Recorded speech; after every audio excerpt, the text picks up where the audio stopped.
Hi friends, कैसे हैं आप लोग। फ्रेंड्स, आज इस वीडियो में हम लोग समास के बारे में जानेंगे और समास के महत्व को तो बताने की आवश्यकता ही नहीं है। कॉम्पिटिटिव एग्जाम हो या सामान्य एग्जाम हो, समास से संबंधित प्रश्न तो बहुत ही अधिक पूछे जाते हैं। ऑब्जेक्टिव के रूप में भी आता है, सब्जेक्टिव के रूप में भी आता है। तो फ्रेंड्स, मुझे उम्मीद है कि इस वीडियो को देखने के बाद समास से संबंधित कोई भी समस्या नहीं होगी। ऑब्जेक्टिव हो या सब्जेक्टिव हो, आप हर तरह के क्वेश्चन को आसानी से हल कर लेंगे। तो फ्रेंड्स, शुरू करें। चलिए, समास जो है, देखिए समास दो शब्द से मिलकर बना है, सम और अस। सम और अस। तो फ्रेंड्स, किसी भी शब्द में जो है ना, उसका मीनिंग छुपा होता है। यदि हम उस चीज को जान लें ना, तो बहुत आसानी से समझ जाएंगे। तो सम का मतलब क्या होता है? संयोग, मिलना। और अस का मतलब होना। तो इसमें क्या हुआ कि पद या शब्द का संयोग होना, मतलब जब दो पद या दो से अधिक पद या शब्द मिलते हैं, उसे ही हम समास कहते हैं। तब सबसे बड़ी बात यहाँ पर आएगी, पद क्या है और शब्द क्या है ना। तो फ्रेंड्स, जब कोई भी शब्द स्वतंत्र होता है तो उसे शब्द कहते हैं। जैसे मान लीजिए राधा एक शब्द है, लेकिन जब ये वाक्यों में आ जाएगा, जैसे राधा माला बना रही है, तो राधा वहां पे पद कहलाता है। तो शब्द जब वो स्वतंत्र हो और पद जब वह वाक्यों में हो, तो उसे पद कहेंगे। ठीक है। तो समास का मतलब हुआ कि दो या दो से अधिक पद या शब्द जो है वो मिल जाते हैं, मिलकर के एक शब्द बनाते हैं, दोनों मिलकर के एक शब्द बनाते हैं, तो उसे ही समास कहते हैं। तो इस कारण से इसे संक्षिप्त करना, घटाना, संक्षेपीकरण, कम करना, ये सब भी से कहा जाता है। तो फ्रेंड्स, दो पदों का ऐसा संक्षिप्त रूप जो पदों के समान अर्थ धारण करे। तो यहाँ पे क्या है ना कि जो दो पद होते हैं या जो दो शब्द होते हैं, तो जो तीसरे शब्द का निर्माण होता है वो भी वही अर्थ को धारण करता है। यहाँ पे अर्थ उसका बदलता नहीं है। तो समास क्या हुआ?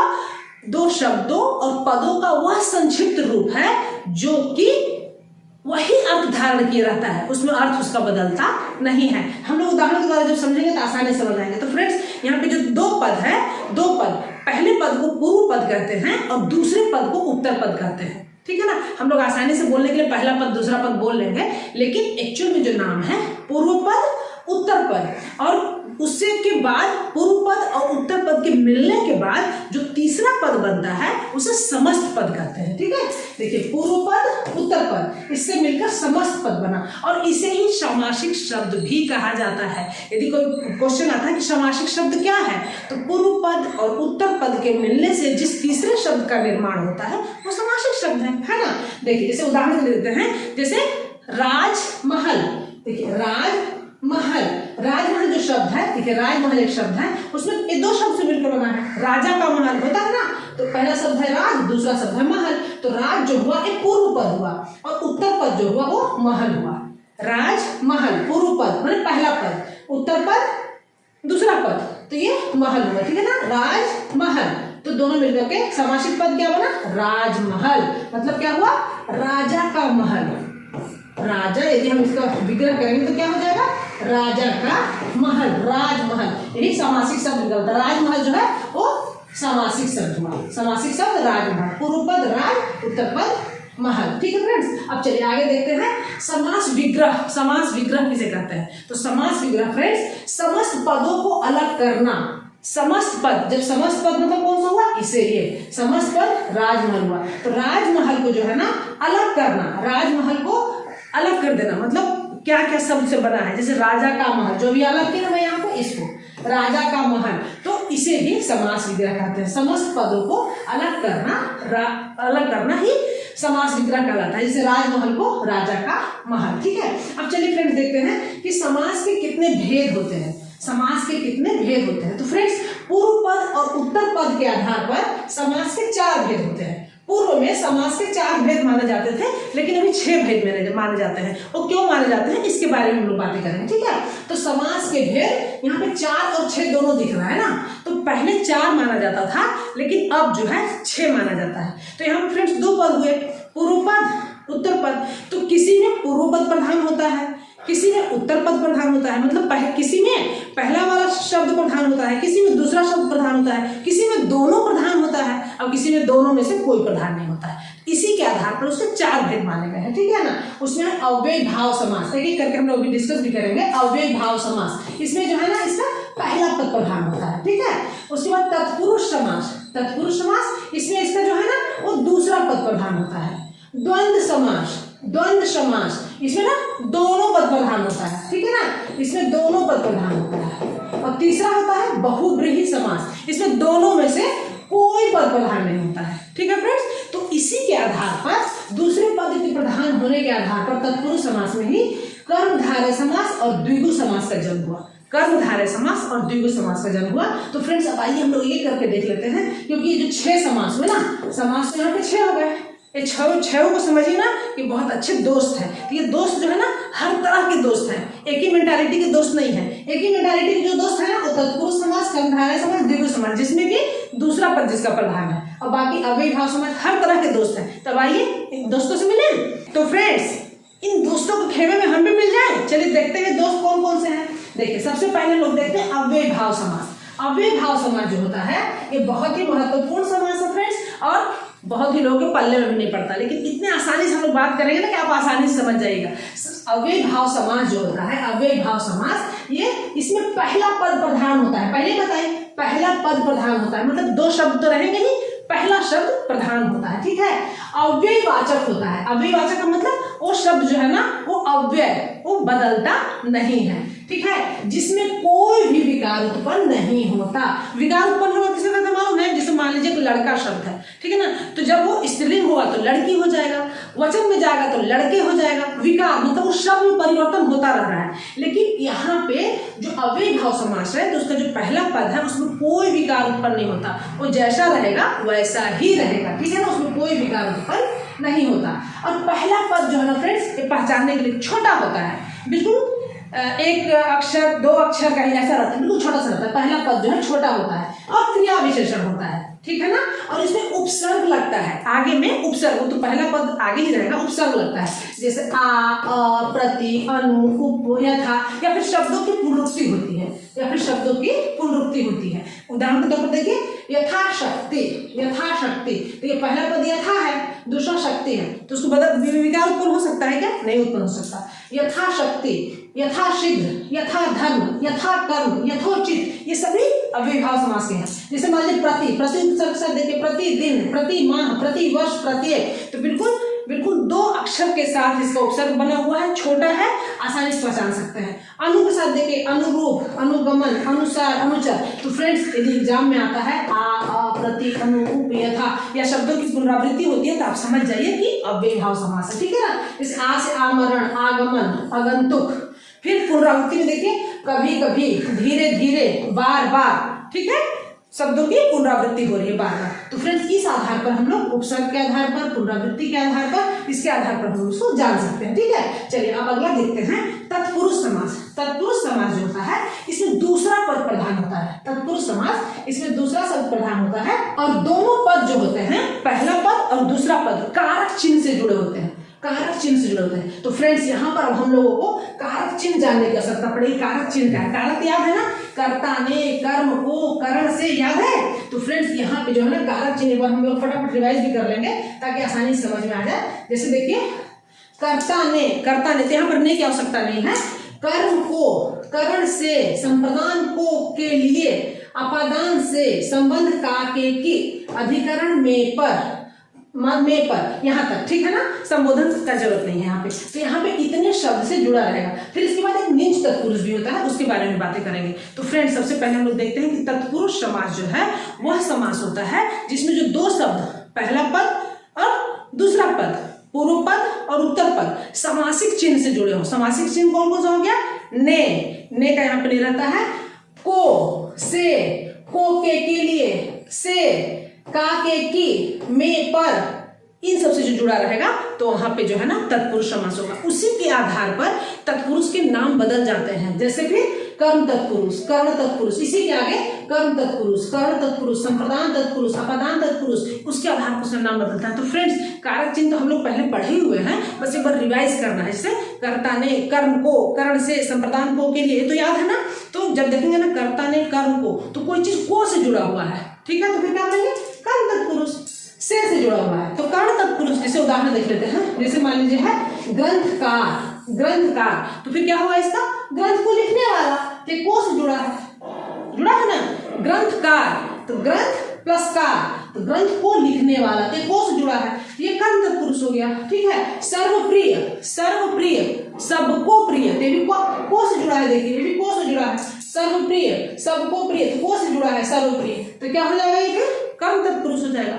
उसी प्रकार से कर्ण के लिए देखिए, कर्ण से जुड़ा रहेगा। जैसे प्रेमातुर, समस्त पद है प्रेमातुर, तो फिर विग्रह करेंगे तो प्रेम से आतुर, प्रेम से। तो फ्रेंड्स हमें यहाँ पर जो भी समस्त पद दिया रहेगा, समासिक शब्द दिया रहेगा, उसे विग्रह करके देखना है। विग्रह करने के बाद जिस शब्द से जुड़ा होगा उसके आधार पर हम नाम देंगे। कर्ण तत्पुरुष में से जुड़ा है, प्रेमातुर, प्रेम से आतुर, भयाकुल, भय से आकुल, हस्तलिखित, हाथ से लिखा हुआ, हस्तलिखित, हाथ से लिखा हुआ, तो से आया ना, इस आधार पर वो कर्ण तत्पुरुष हो जाएगा। संप्रदान, संप्रदान में क्या होता है, उसकी व्यक्ति क्या होती है, को के लिए, को के लिए जिसमें रहेगा वो संप्रदान तत्पुरुष। जैसे देशभक्ति, देश के लिए भक्ति, राह खर्च, राह के लिए खर्च, तो हमें उसे विग्रह करके देखना पड़ेगा। ठीक है ना। उसी प्रकार अपादान से, तो यहाँ पर जो से लगता है वो अलग होने के लिए लगता है ना। तो नेत्रहीन, तो नेत्र से हीन, नेत्र से हीन, धर्म भ्रष्ट, धर्म से भ्रष्ट, यदि हम लोग विग्रह करेंगे तो क्या आएगा, यही आएगा, धर्म से भ्रष्ट, रोग मुक्त, रोग से मुक्त हुआ ना, रोग मुक्त, रोग से मुक्त। ठीक है।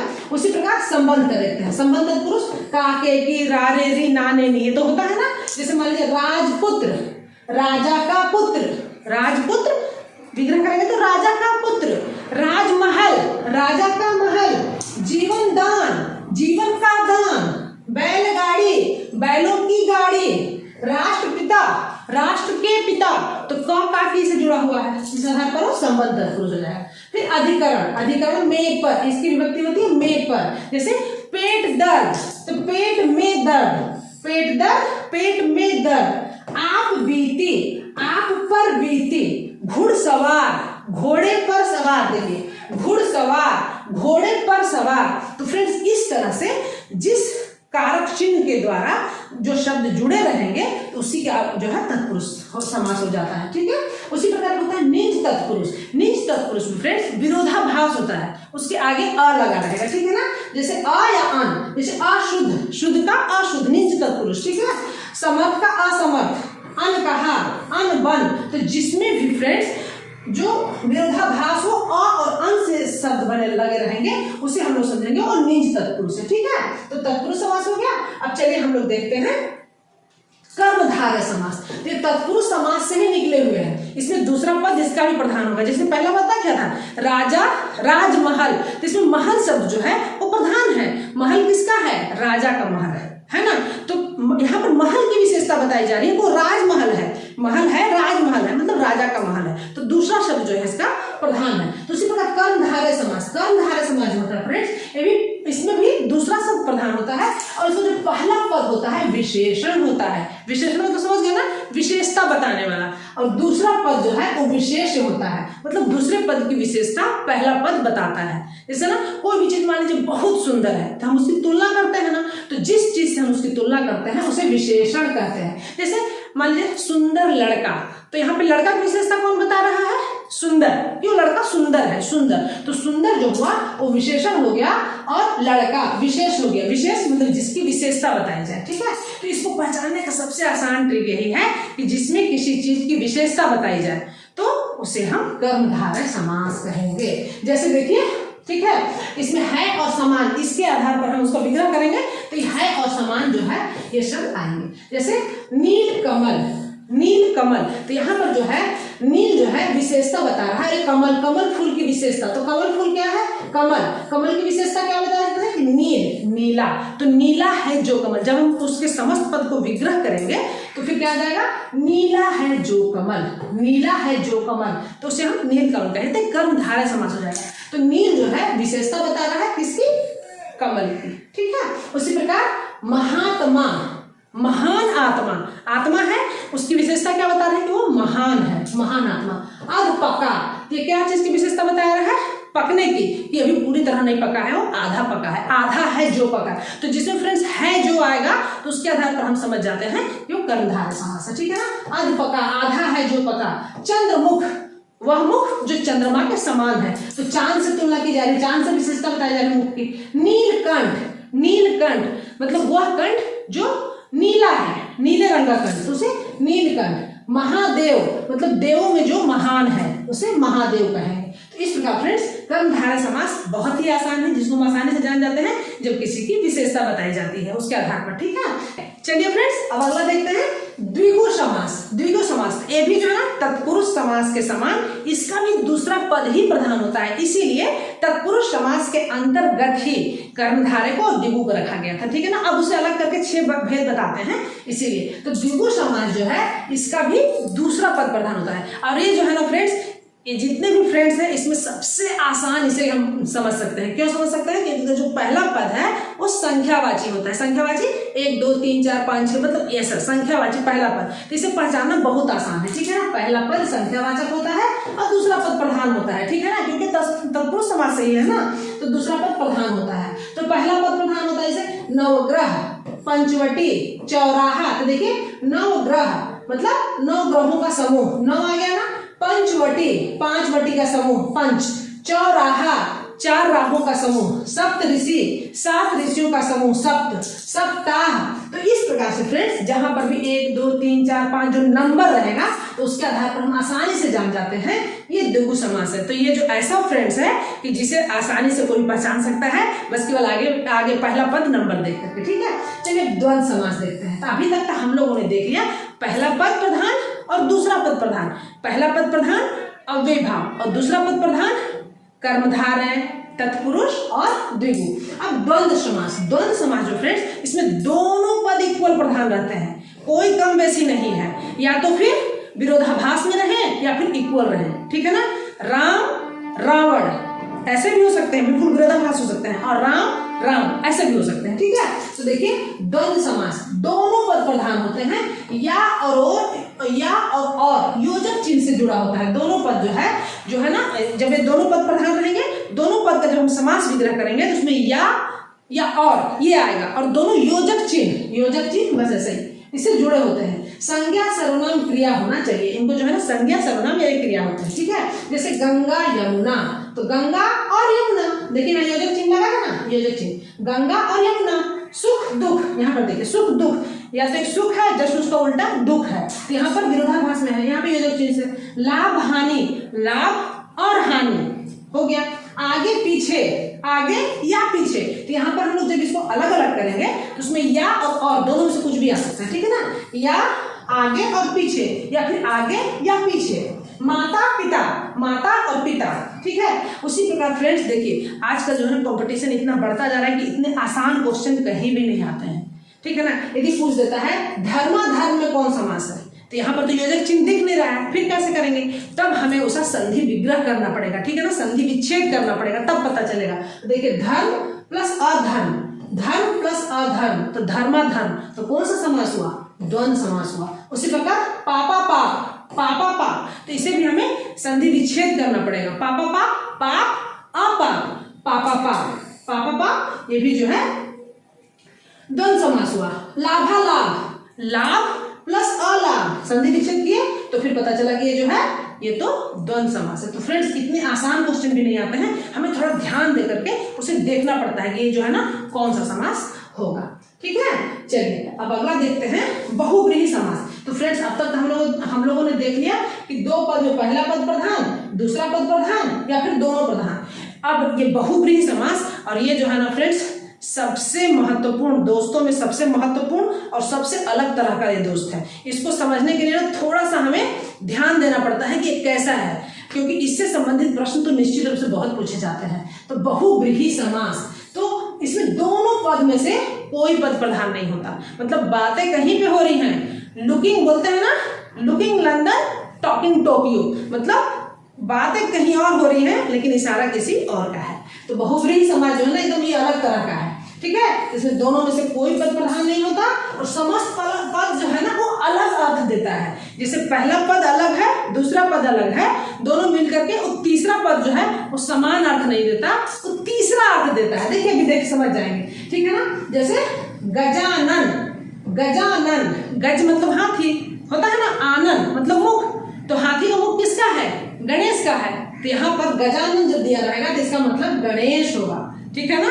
यहाँ पर फिर लंबोदर, लंबा है जिसका उदर मतलब गणेश होगा, ठीक है। उसी प्रकार पीतांबर, पीतांबर कौन है? पीला है अंबर, पीला कपड़ा कौन पहनता है?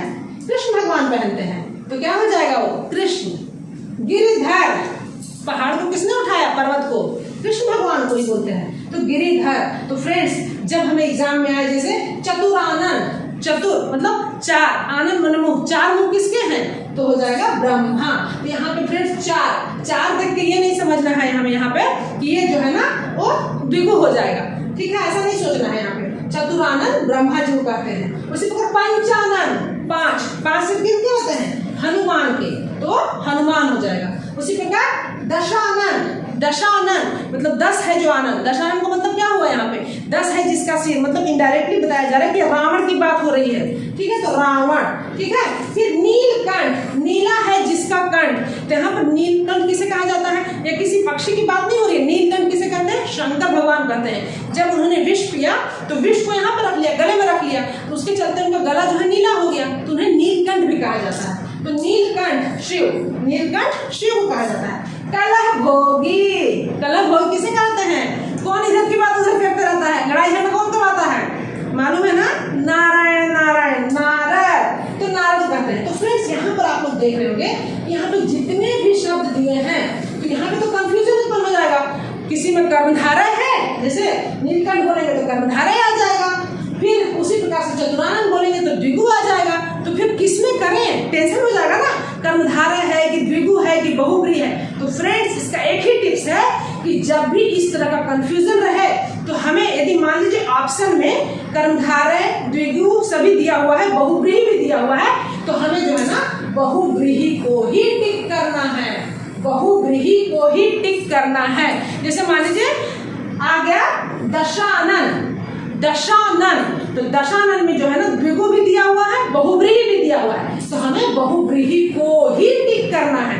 लेकिन यदि मान लीजिए वहां पे बहुब्रीहि नहीं दिया हुआ है तब हमें द्विगु को टिक करना है। तो यदि मान लीजिए ये जो है ना समास साथ में सब दोस्तों में तो है, लेकिन सबसे इंपॉर्टेंस है, पहला स्थान रखता है। यदि ये नहीं रहेगा तब दूसरे को महत्व देना है, ठीक है फ्रेंड्स। तो फ्रेंड्स कैसी लगी वीडियो?